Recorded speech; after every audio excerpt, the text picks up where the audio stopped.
Assalamualaikum warahmatullahi wabarakatuh.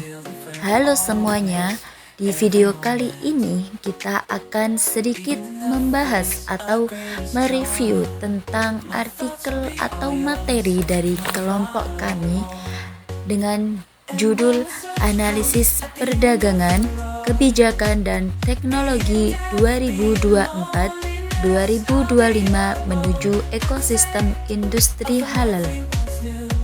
Oke, selanjutnya kita di sini akan membahas tentang latar belakang industri halal. Apa sih industri halal itu? Tahu nggak? Ternyata industri halal kini bukan cuma soal makanan, akan tetapi juga meluas ke fashion, pariwisata, kosmetik, dan bahkan keuangan. Menurut laporan, konsumsi produk halal Indonesia diprediksi akan mencapai 282 juta di tahun 2025. Dan industri ini punya peluang besar mendorong pertumbuhan ekonomi syariah nasional. Selanjutnya yaitu perdagangan halal di Indonesia dan Cina 2024-2025. Bagaimana ekspor halal Indonesia, terutama ke Cina, mengalami peningkatan yang signifikan. Nilai ekspor produksi halal Indonesia naik 17% dibandingkan tahun 2023.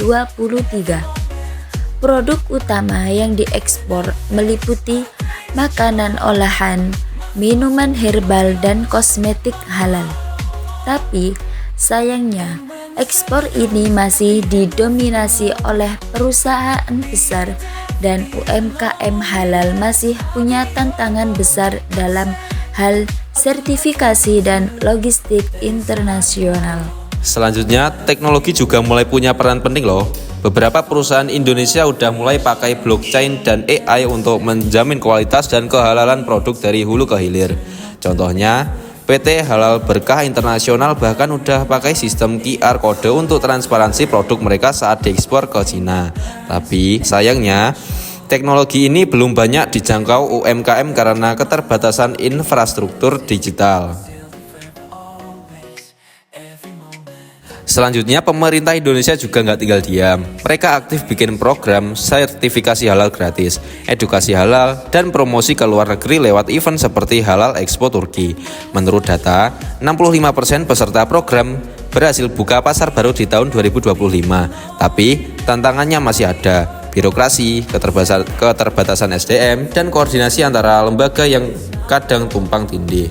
Selanjutnya ini peluang dan tantangan ke depan. Kedepannya, pemerintah global terhadap produk halal bakal terus meningkat. Nggak cuma di negara Islam saja, tapi juga di negara-negara non-muslim seperti Jepang dan Korea. Mereka mulai sadar bahwa produk halal itu juga identik dengan kebersihan, keamanan, dan kualitas tinggi. Tapi tentu saja Indonesia masih harus menghadapi tantangan seperti perbedaan standar halal internasional, persaingan global, dan kurangnya SDM ahli di bidang ini. Selanjutnya ini kesimpulan. Dapat simpulkan bahwa industri halal Indonesia memiliki masa depan yang sangat cerah pada tahun 2025 ini. Industri halal Indonesia berada pada jalur perkembangan yang positif berkat konsumsi domestik yang kuat, regulasi yang ketat, dan strategi ekspansi global. Melalui perkembangan ekosistem bisnis halal dan kerja sama antar kepentingan, namun masih menghadapi sejumlah tantangan sistematik, digitalisasi, reformasi, regulasi, dukungan pemerintah, serta kolaborasi antara pelaku industri dan akademisi menjadi kunci utama mendorong daya saing industri halal nasional di pasar global. Terima kasih sudah menonton. Kalau kamu tertarik dengan topik seperti ini, sampai jumpa di video selanjutnya. Wassalamualaikum warahmatullahi wabarakatuh.